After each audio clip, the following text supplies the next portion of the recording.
कि थोड़ी सी देर का कार्यक्रम है, जो आराम से बैठ करके सुन सके वो सुने। बहुत अच्छा कार्यक्रम अब तक चल रहा है।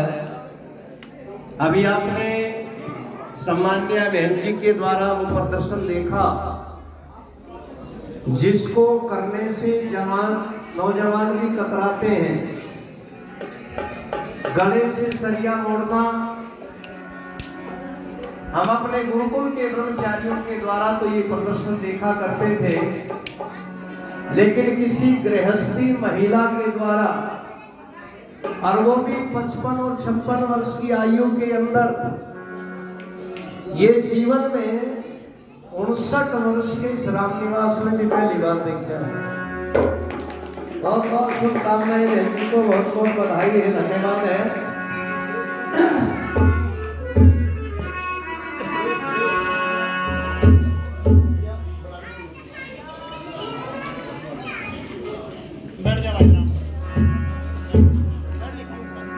स्वस्ति पंथा मनुचरेम सूर्या चंद्रमसा विव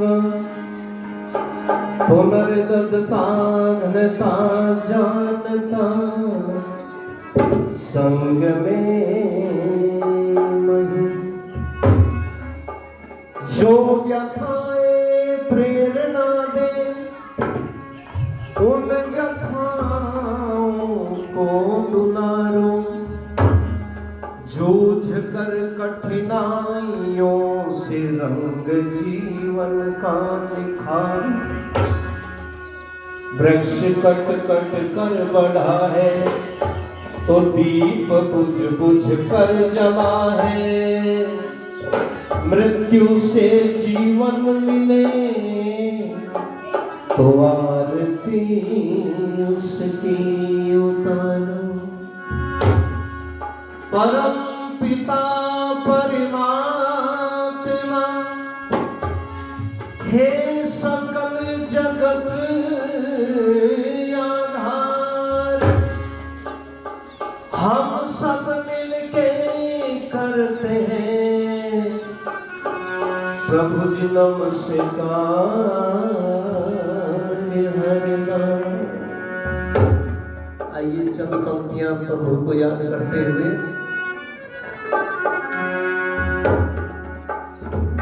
कि तेरा प्रभु के सिवा कोई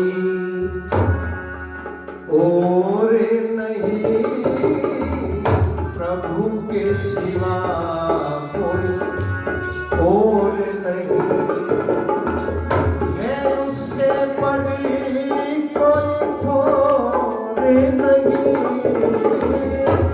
उससे बड़ी कोई ठोर नहीं। प्रभु के सिवा कोई और नहीं, प्रभु के सिवा।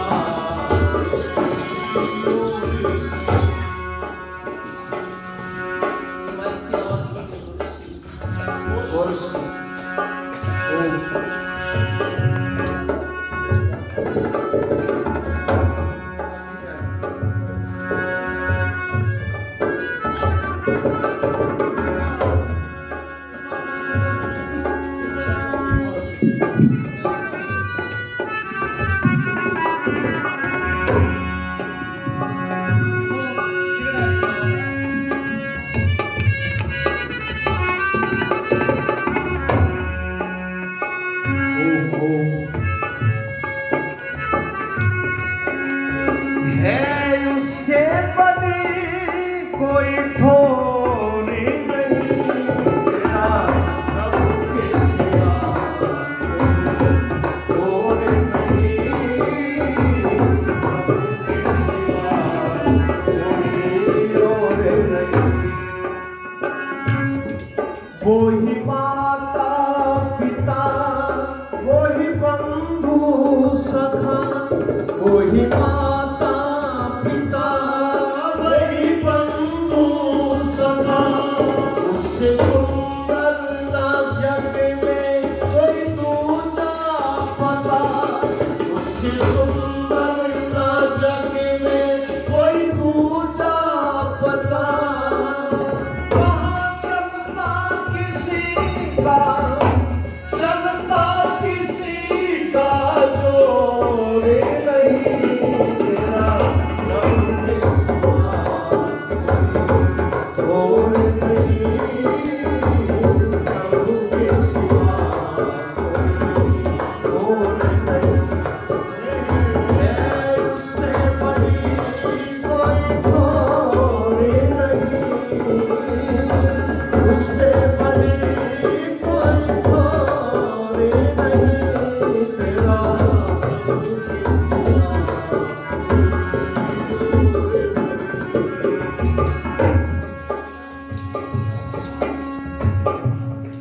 सभी आदरणीय धर्मप्रेमी सज्जनों, बुजुर्गों, नौजवान साथियों, माता और बहनों, आइए छोटे छोटे दो भजन आपके बीच में सुनाऊंगा क्योंकि समय इतना ही है और कई बार आपको पता है थोड़ा बोलने से भी काम चल जाता है। सुनी होगी ना आपने वो एक बार कहीं इंटरव्यू चल रहा था, इंटरव्यू में शर्त ये लगा दी कि जो सबसे कम शब्दों का प्रयोग करेगा वो पास होता है। तो एक अंग्रेजी का पढ़ा लिखा आया, उसने कहा गेट में खड़ा होकर के मैं आई कमीन सर, अंदर से आवाज आई नो बेटा नहीं आ सकते, ज्यादा शब्द बोल गया। एक हिंदी का पढ़ा लिखा आया, उसने कहा श्रीमान जी क्या मैं अंदर आ सकता हूँ? उसने कहा वे नहीं आ सकते, तू भी ज्यादा शब्दों का प्रयोग कर गया।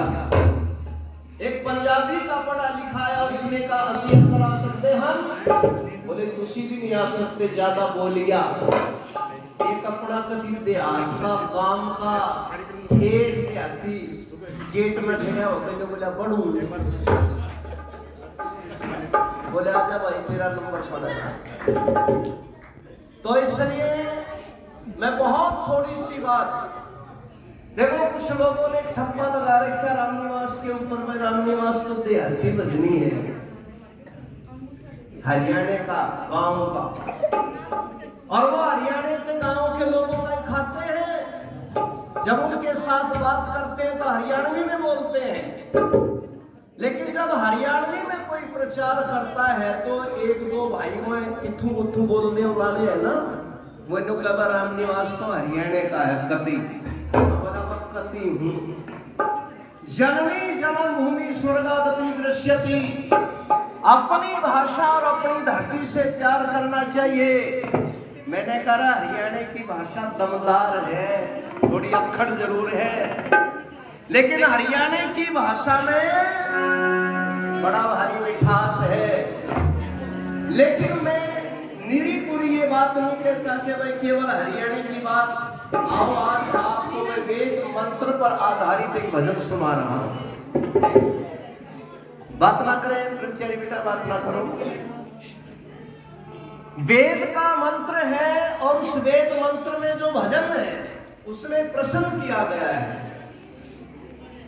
उस प्रश्न का उत्तर में आप बच्चों में से पूछूंगा किसी में से, और जो भी उसका उत्तर देगा, ध्यान से सुने, जो भी उस भजन का उत्तर देगा, उसमें जो प्रश्न किया गया है उसको मैं अपनी तरफ से 100 रुपए पुरस्कार के दूंगा। इसलिए सबको बड़े ध्यान से बैठ करके सुनना है, ठीक है बेटा? आप में से पूछ सकता हूं, वैसे तो गुरुकुल के बच्चे हो, आप बता भी दोगे। जो बिना गुरुकुल के बैठे हैं उनमें से भी पूछ सकता हूं। इसलिए आपको लोग कहते हैं वेद के मंत्र बड़े कठिन हैं, वेद मंत्र समझ में नहीं आते। तो वेद का मंत्र है वो क्या कह रहा है, आपको थोड़ा सा ध्यान आ जाएगा। मैं बड़ों से निवेदन करूंगा, जिनको पता है वो किसी बच्चे को बताएं नहीं, नकल ना करवाएं, ताकि उनको कुछ जानकारी मिल सके। और वेद का मंत्र है द्वा स्वर्णा संयोजा सखाए समानम वृक्षम परिसस्व जाते। ये वेद का मंत्र क्या कह रहा है? ये वेद का मंत्र कहता है एक वृक्ष है, क्या बेटा, सुनो ध्यान से। एक वृक्ष है और उस वृक्ष के ऊपर एक पक्षी बैठा हुआ है। दो पक्षी बैठे हैं। उन दोनों पक्षियों पर वृक्ष का नाम बताना है आपने। बड़े ध्यान से सुनेंगे, आपको समझ में आ जाएगा। उनमें अंतर क्या है, भेद क्या है। हर कड़ी वाइज आपको 25-25% शायद ध्यान में आ जाएगा, समझ में आ जाएगा। लेकिन जिनको नहीं पता है वो भी जाने कि वेद के मंत्रों में कितने रहस्य छुपे हुए हैं। इसलिए मंत्र क्या कह रहा है, सुनो भजन। एक वृक्ष पर दो पक्षी बैठे। ये बेटियों का ध्यान नहीं है, अपनी चैनल सुना बेटा। इधर ध्यान दो, पद्मासन लगा दे भाई सभी। लाठी लगा के बैठो, सीधे होकर बैठो, लगाओ पद्मासन।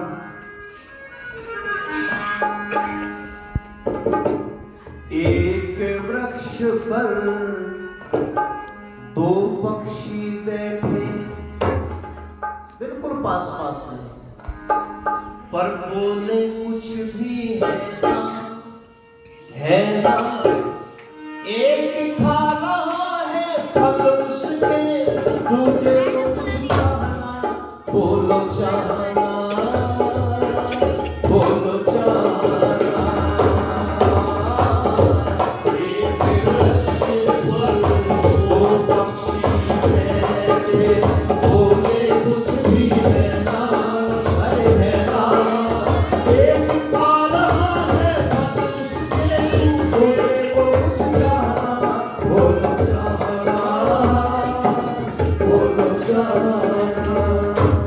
आपको समझ में आ गया? पेड़ है, वृक्ष है बड़ा भारी, दो पक्षी उसके ऊपर बैठे हैं। एक उसके फल खा रहा है, लेकिन दूसरे को खाने की कोई इच्छा नहीं हो रही। कौन है वो पक्षी? आओ सुनो, अंतर सुनो। पहला,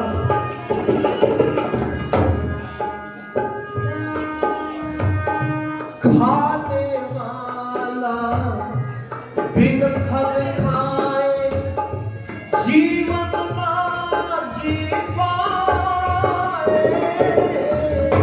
खाने वाला बिन फल खाए जीवन ना जी पाए। पर तू जानो कभी न खाता, न उसको भूख सताए। पर तू जाओ कभी न खाता, न उसको भूख सताए। बड़े प्यार से देख रहा, नजरे उस पर टेक रहा।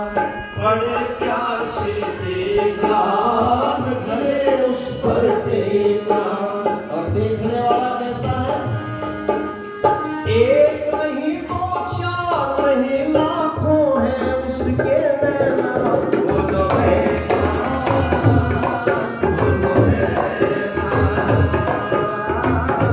एक वृक्ष पर दो पक्षी, बोले कुछ भी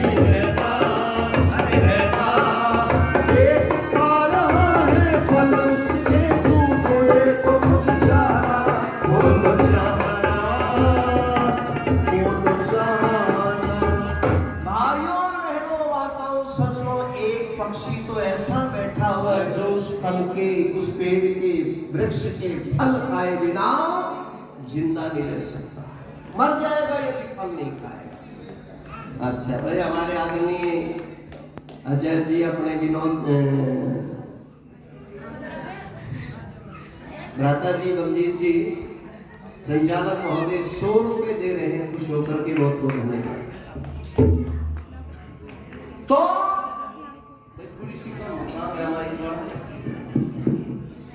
पर दूसरा जो पक्ष पक्षी बैठा हुआ उस पेड़ के ऊपर वो खाने वाले को बड़े प्यार से देख रहा है, जल नहीं रहा उससे। और कितनी आंखों से देख रहा है। खाने वाले के पास में तो केवल चंद आंखें हैं, लेकिन देखने वाले के पास में असंख्य आंखें हैं। गिनती में नहीं आ सकती कि उसकी आंखें भी कितनी हैं। ये पहला अंतर उन दोनों पक्षियों के अंदर ये वेद मंत्र बता रहा है। और दूसरा क्या है अंतर, सुनो ध्यान से।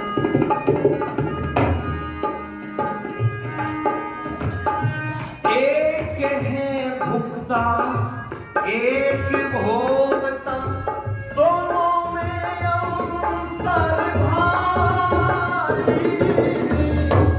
एक है भुक्ता, एक भोगता, दोनों में अंतर भारी। एक न कभी गर्भ में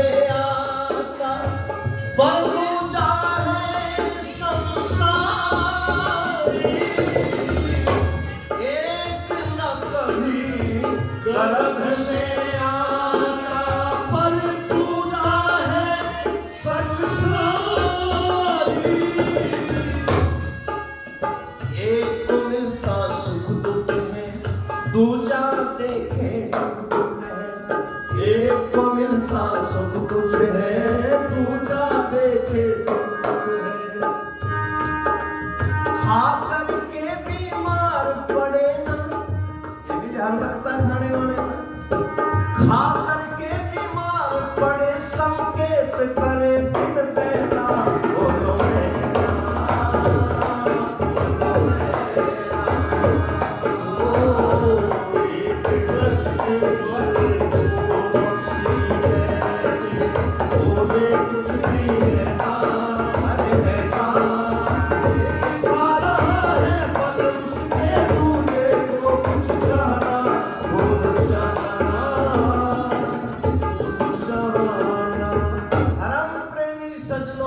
पक्षी तो सुख दुख भी मिलता है, गर्भ में भी आता है, जन्म भी लेता है, लेकिन दूसरा जो है वो कभी ना जन्म लेता है और ना कभी मरता है, अमर है।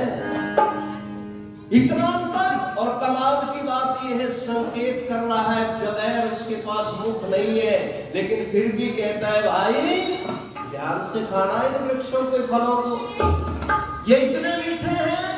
इसलिए तीन बातें दिमाग में रख करके, ध्यान में रख करके खाना, हित भूख, वित भूख, मित भूख। ये बातें यदि विचार करके इसके फल खाएगा तो कभी बीमार नहीं होगा, इसलिए संकेत भी कर रहा है।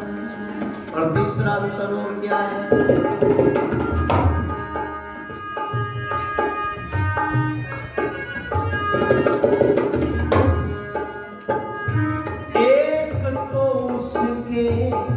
फल खाकर आराम करे सो जाता। एक तो उसके फल खाकर आराम करे सो जाता, पर दूजा बिन खाए पिए सदा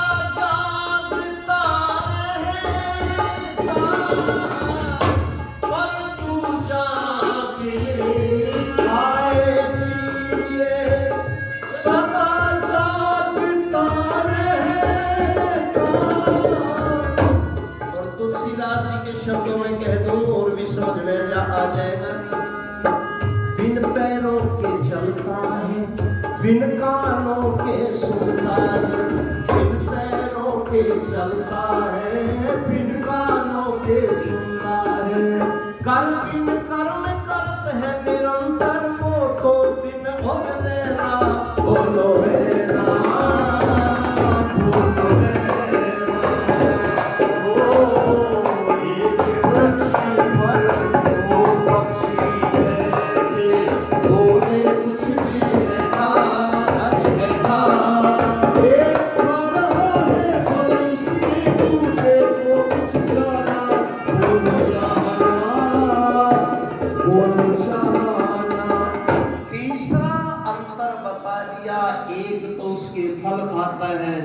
भी जाता है, विश्राम भी करता है, लेकिन दूसरा जो बैठा हुआ उस वृक्ष के ऊपर वो कभी फल नहीं खाता और हमेशा जागता ही रहता है। यदि व्यक्ति लगातार 3 दिन 3 रात ना सोए, पागलों जैसा हाल हो जाएगा उसका। लेकिन वो कमाल का गजब का पक्षी है, कभी कभी भी एक पल के लिए भी सोता नहीं, हमेशा ही जागता रहता है। यद्यपि आज तो कुछ लोग सुनाते भी हैं, बनने में झुलाते हैं। उन्होंने कहा किसको झुला रहे हैं? बोले उसको झुला रहे हैं, इसका आप जिक्र कर रहे हैं। मैंने कहा क्या करोगे? बोले सुना रहे हैं। हमने कहा रे पगलो, वो सोता नहीं है, वो तो औरों को भी जगाता है। औरों को भूख दी है, औरों को नींद दी है, औरों को सुख दुख सारा का सारा जो है उसके द्वारा मिलता है। इसलिए तुम उसे सुनाना चाहते हो। तो इन दोनों पक्षियों के अंतर आपने बहुत सारे जान लिए होंगे, लेकिन अंत में कहना चाहता हूं,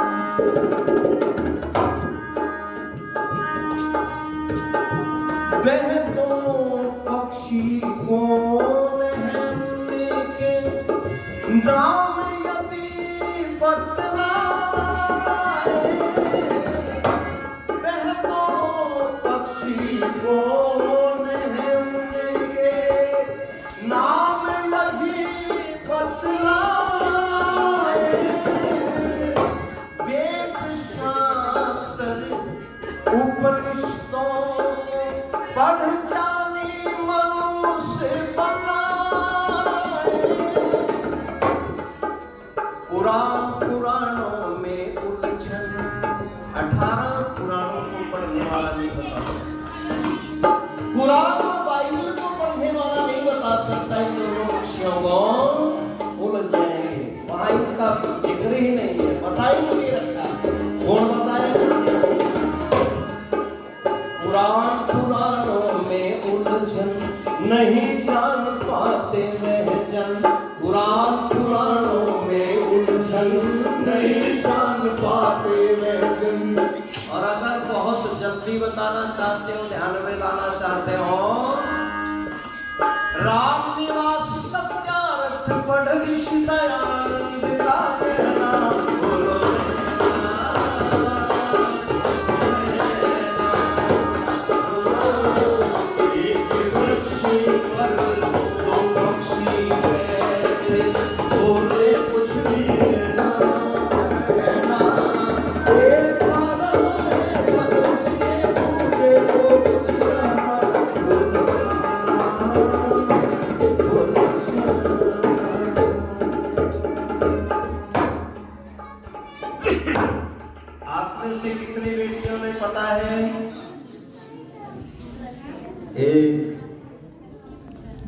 इधर वाले तो चले गए हमारा डिपार्टमेंट में।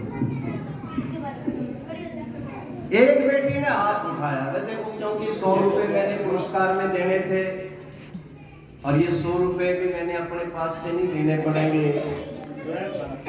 आदरणीय बलदीप जी ने पूछना तो एक सही है, एक वॉक दे, ठीक है। आज बेटा खड़ी हो गया हो, पहले आप पीछे वाले ये बेटी बताएगा, बताओ। पेड़ तो संसार है और एक पक्षी इंसान, दूसरा पक्षी ईश्वर। बहुत अच्छा, बहुत सुंदर उत्तर, तालियां बेटी के लिए। यही है ना बेटा दूसरी का भी उत्तर? यही है। अच्छा 100 रुपए तो मेरे से ले, 100 रुपये अच्छा दे, ठीक है, धन्यवाद धन्यवाद। तो देखो कौन बता सकते हैं? वो बता सकते हैं जिन्होंने सत्यार्थ प्रकाश को पढ़ा है। राम निवास सत्यार्थ पढ़ ऋषि दयानंद का कहना। पहले ही समदास को पढ़ लो, आपको ईश्वर के बारे में जानकारी मिल जाएगी। और 7वां समदास पढ़ लो, ईश्वर जीव प्रकृति तीनों के बारे में पूरी तरह से जानकारी मिल जाएगी। अथाह समुद्र है सत्यार्थ प्रकाश। इसलिए महर्षि स्वामी दयानंद जी महाराज का तो धन्यवाद करो। देखो 200वीं जयंती अभी 12 तारीख को आने वाली है? और 200वीं जयंती पर हम सब ही आइए सनातनी भाई जो है। अच्छा वो हुआ उधर से दिलवा दो, उधर से दिलवा दो। ले बेटे हमारे आदरणीय राजवीर जी बेनीवाल खारिया से भाई 100 रुपए ये दूसरी बेटी के लिए उन्होंने दे दिए हैं। मैं भी थोड़ा सा महसूस तो कर रहा था, मैं पक्षपात सा हो गया। यूँ तो कहना ना था मैं बेटा 50-50 बांट लियो, ये कह दियो तो 100 कैसे आते फिर हैं? इसलिए बहुत धन्यवाद, बहुत शुभकामनाएं सभी बेटियों को। अच्छा हमारे आचार्य जी सत्यवान जी जो है वो थारे लारे मन में भी मिल गए बेटा 100, बहुत बहुत धन्यवाद। तो इसलिए देखो क्योंकि अभी कार्यक्रम समाप्ति की ओर है, उस ऋषि दयानंद जी महाराज का धन्यवाद करते बस एक भजन के द्वारा। और भजन ऐसा है आपने बहुत बार सुन लिया और बहुत सारे बच्चे तो साथ में गाते हैं, लेकिन गाओ ऋषि को याद करो, क्योंकि अगर वो ऋषि धरती के ऊपर नहीं आता तो आज आपकी और हमारी स्थिति बड़ी खतरनाक होगी।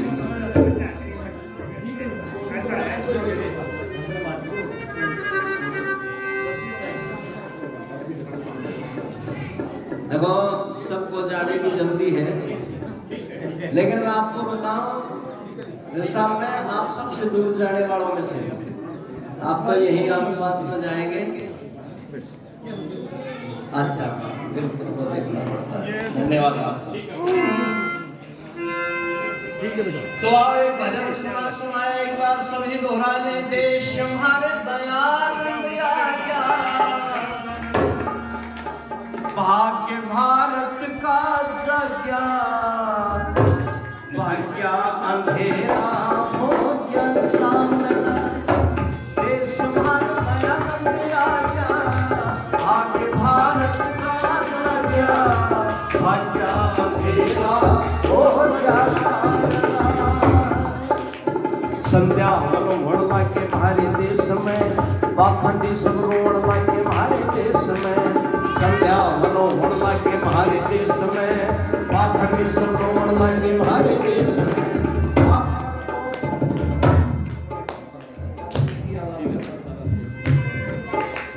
पाप मन को ढोड़ लाके भारे देश में, पाप मन को ढोड़ लाके भारे देश में, सच्चाई को तोड़ लाके हमारे देश में।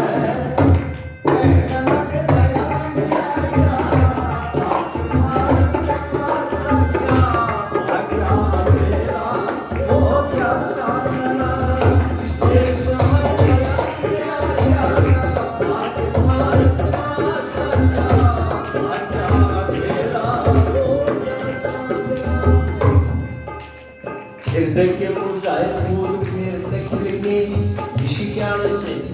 हृदय के मुरझाए फूल खेलते खिलेंगे, पढ़ने के अधिकार हमको खेलते मिलेंगे। हृदय के मुरझाए फूल खेलते खिलेंगे, डोंगरियों के महल खेलते खिलेंगे, डोंगरियों के महल खेलते खिलेंगे, पिछले हुए भाई हम खेलते खिलेंगे।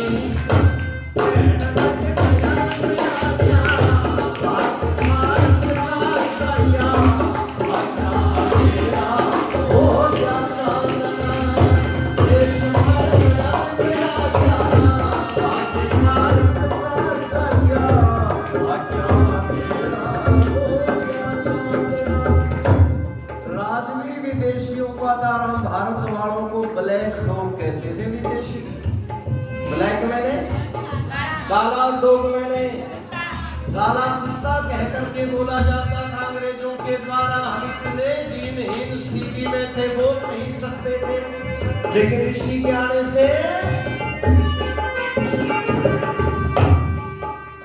सदियों से चुपचाप थे वो मौन टूट गए, सदियों से चुपचाप थे वो मौन टूट गए। वेद का उपदेश सुनने सुनते उठ गए, सदियों से चुपचाप थे वो मौन टूट गए। वेद का उपदेश सुनने सुनते उठ गए, पर पादरी पुजारी मुल्ला सारे उठ गए। पादरी पुजारी मुल्ला सारे उठ गए, बाबा सबके पास सबके छक्के छूट गए। आगे लगे कहने लगे गया गया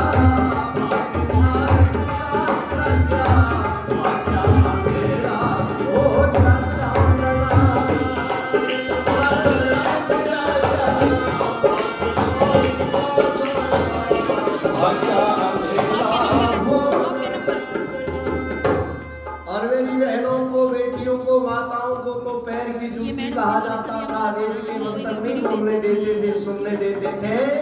लेकिन ऋषि ने क्या कहा? यत्र नार्यस्तु भुजन्ते रमन्ते तत्र देवता। इसलिए नारियां चुपचाप क्यों बोलने लगी, नारियां चुपचाप क्यों बोलने लगी, दर्शन उपनिषदों के भेद खोलने लगी। नारियां चुपचाप क्यों बोलने लगी, दर्शन उपनिषदों के भेद खोलने लगी।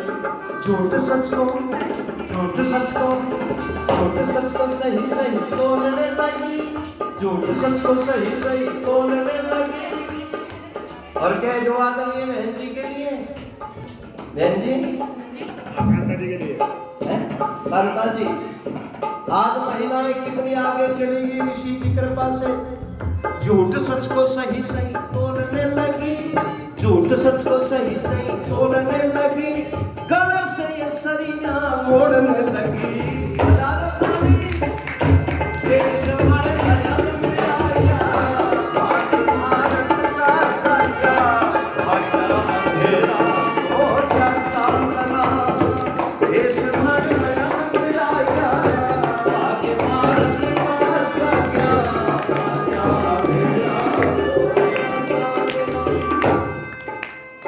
एक शराबी एक काम में बोला, भाई साहब राम निवास जी दयानंद के बोध गीत गाओ, लाहौर तेरे नाम लागी जाए। हमने कहा ऋषि में विशेषताएं थी, लाखों में करोड़ों में उपकारी ऐसा कौन, लाखों में करोड़ों में उपकारी ऐसा कौन, देखे ब्रह्मचारी ब्रह्मचारी ऐसा कौन, लाखों में करोड़ों में उपकारी ऐसा कौन, देखे ब्रह्मचारी ब्रह्मचारी ऐसा कौन, बड़े बड़े प्रतिव्रत धारी ऐसा कौन, बड़े बड़े प्रतिव्रत धारी ऐसा कौन। और बजाओ ताली जाओ, देव और भगवान का पुजारी ऐसा कौन।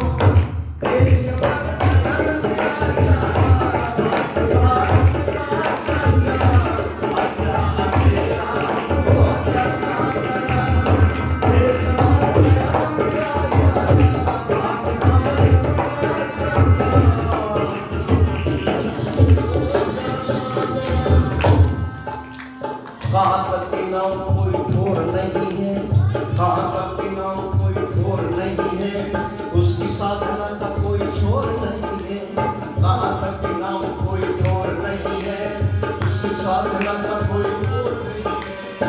ऋषि वर्षा नजर घुमा लो, अगर झूठ कहते हो तो सच कहना। ऋषि वर्षा निर्मल कोई और नहीं है, ऋषि वर्षा निर्मल कोई और नहीं है, उस सब दयालु और कठोर नहीं है।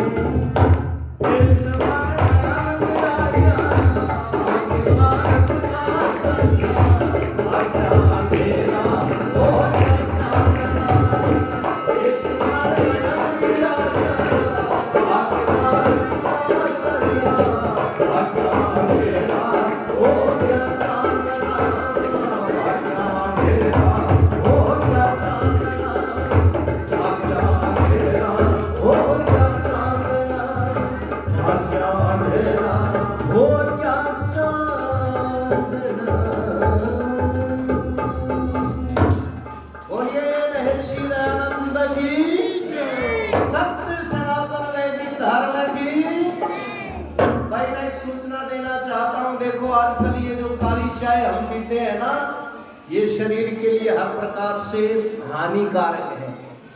लेकिन यहाँ पर ऐसी वैदिक चाय जड़ी बूटियों की बनाई हुई, हमारे पेट जी बैठे हैं पीछे ताल लगा करके, उनके पास में बड़ी उत्तम वो चाय है च्यवनप्राश। और भी उस ज्ञान के पास में लेकिन ये जो रासायनिक चाय है ना, ये मैंने बहुत अच्छी लगी।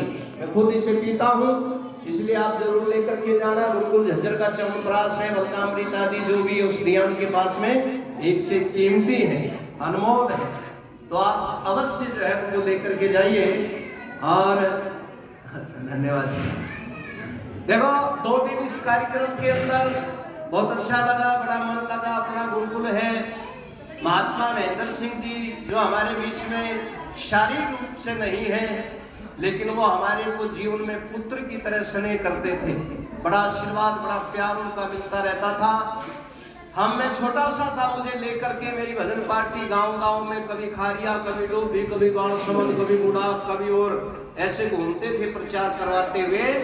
तो बड़ा उन्होंने जीवन के अंदर संभल दिया, बड़ा स्नेह दिया, बड़ा आशीर्वाद दिया। और जाते जाते एक ऐसा वृक्ष, ऐसा पौधा लगा करके चले गए, कन्या गुरुकुल। अब इस गुरुकुल को जो है ना सींच रहे हैं उन्हीं के पुत्र आदरणीय हमारे भ्राता श्री बलजीत आर्य जी और सारा परिवार। देखो माता जी को देखो ना, बिल्कुल संरक्षक की तरह इतनी आयु के अंदर भी गुरुकुल में टहलती रहती है, घूमती रहती है, सारी व्यवस्थाओं को देखती रहती है। तो मैं तो पूज्य माता जी को भी भाई हृदय से नमन करता हूँ। ऐसी माँ सबको मिले, ऐसे पिता सबको मिले और ऐसे पुत्र भी सबको मिले। सेना के अंदर सर्विस करते थे, लेकिन एक एक्सीडेंट हुआ और उस एक्सीडेंट के कारण नीचे का शरीर चला गया। पर नीचे का शरीर जाने के बाद में भी भ्राता जी ने हिम्मत नहीं हारी, बड़े संघर्ष के साथ चलते रहे और एक ऐसा काम कर दिया जो हाथ पांव मजबूत होने वाला व्यक्ति भी नहीं कर सकता। इसलिए इनका बहुत बहुत हृदय की गहराई से धन्यवाद देता हूँ और ईश्वर से कामना करता हूँ कि इनको आत्मिक बल इसी प्रकार से देते रहे। कल ही मेरी बात हो रही थी, बोले भाई साहब इस उत्सव के कारण जो है ना, मैं यहाँ जलसे में हूँ, गुरुकुल में हूँ और यहाँ समाप्त होते ही मैं एडमिट हो जाऊंगा, क्योंकि हर महीने इलाज लेना पड़ता है। तो लेकिन हम सब उनके उत्तम स्वास्थ्य की कामना करते हैं ताकि हजारों बेटियां इनके सानिध्य में, इनकी गोद में बैठ करके ये शिक्षा, ये विद्या, ये अध्ययन करती रहे और परमात्मा इनको इतनी ताकत दे, इतना बल दे कि हम सब जो है ना इनको सहयोग करते रहे और ये गुरुकुल दिन रात चौगुनी उन्नति करता रहे। मैं इन्हीं शुभकामनाओं के साथ में, इन्हीं भावनाओं के साथ में अपनी वाणी को विराम देता हूँ और आप सबको बहुत बहुत धन्यवाद करते हुए इति ओम शब्द धन्यवाद। अब